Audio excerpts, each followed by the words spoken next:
Eliminate the bitter monster, the 4 things you need to know about coffee.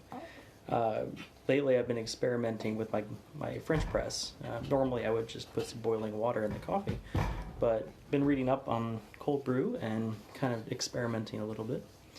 The interesting thing about cold brew is it lowers the acidity and the bitterness of coffee. When you have temperatures above 210 degrees, it starts actually burning the coffee,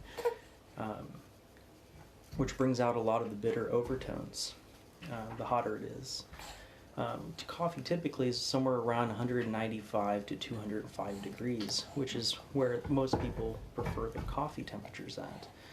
And then it's interesting enough, if the coffee is below 185, it brings out a little bit more of the sour flavors. So it's kind of an interesting play on temperature and how long you leave it within the water. Two is the flavors can change quite dramatically with cold brew because the temperature of the water extracts the different flavors from the coffee and doesn't break down certain minerals within the coffee and the oils. So you can actually get a different flavor complex.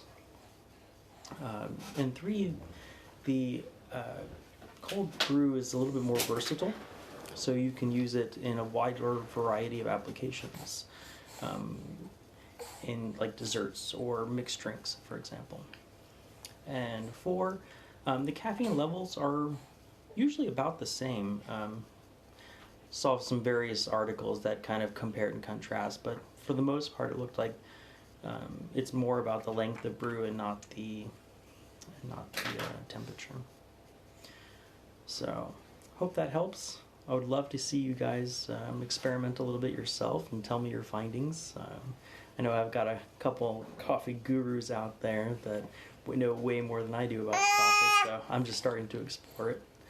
And on a totally unrelated note, I've got a Google Doc with some fun quotes that if you guys want, reach out to me. Love you guys. See you tomorrow.